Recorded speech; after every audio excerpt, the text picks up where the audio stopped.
Disc prolapse या disc bulge, जिसे हम लेमैन टर्म्स में स्लिप डिस्क के नाम से भी जानते हैं, आजकल एक कॉमन लाइफस्टाइल डिसऑर्डर बन चुका है। Let's try to understand that what exactly happens to your spine, nerves and muscles after the onset of disc bulge, and also we will try to explore a little about the recovery journey of this disorder. Intervertebral disc, जो कि एक jail जैसे substance से बनी है, हमारी vertebra के बीच में होती है और मूवमेंट्स के दौरान शॉक एब्जॉर्प्शन का काम करती है। जब किसी कारण से, जैसे कि lifting weight in improper posture या sitting and working for long hours, muscle supporting the spine weakens and the gel like disc pops out, which is called disc bulge और डिस्क हर्निएशन। डिस्क बल्ज हो जाने के बाद ये disc का बाहर निकला हुआ हिस्सा स्पाइन में से इमर्ज होने वाली नर्व रूट्स को टच या कंप्रेस करने लगता है, जिसे हम क्लिनिकल टर्म्स में नर्व इम्पिंजमेंट कहते हैं। ये नर्व्स हमारी बॉडी का एक हाइपर सेंसिटिव हिस्सा होती हैं। नर्व को functionally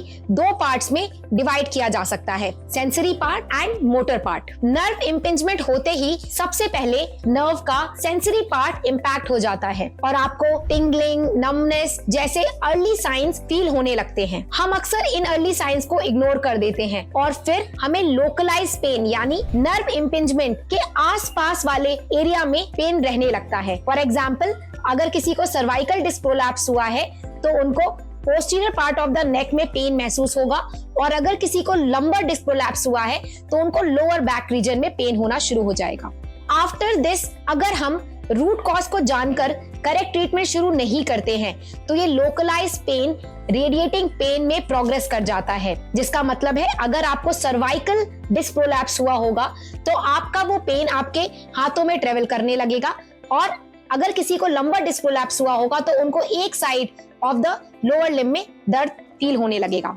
if it goes untreated or symptomatically treated with painkillers or electrotherapy machines, nerve impingement keeps on increasing and progresses to its next level, और अब हमारी नर्व का मोटर पार्ट भी impact होना शुरू हो जाता है, जिसकी वजह से हमें हाथों या पैरों की मसल्स में वीकनेस महसूस होने लगती है, जिससे कि हमारे हाथों से ऑब्जेक्ट्स का ड्रॉप हो जाना और चलते वक्त इम्बैलेंस का महसूस होना, ये सारे सिम्टम्स दिखाई देने लगते हैं। अगर हम ऑब्जर्व करें तो हमारी बॉडी ने हमें डिस्क बल्ज के अर्ली स्टेज में ही अलर्ट करना शुरू कर दिया था,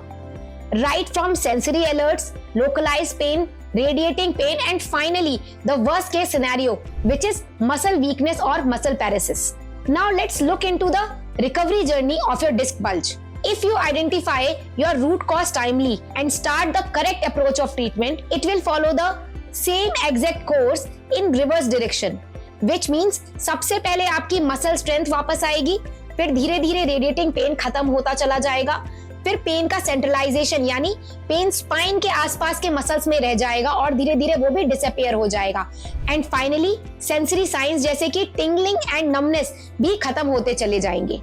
Our team at Resolve 360, we specialize in treatment of intervertebral disc prolapse. So if you want assistance in identifying the root cause for your disc bulge and to know the correct approach of treatment, please book a consultation with our spine experts by clicking on the link given below in the description. Thanks for listening. Do like and subscribe our channel to get more information and tips to navigate your spine and nerve related pains.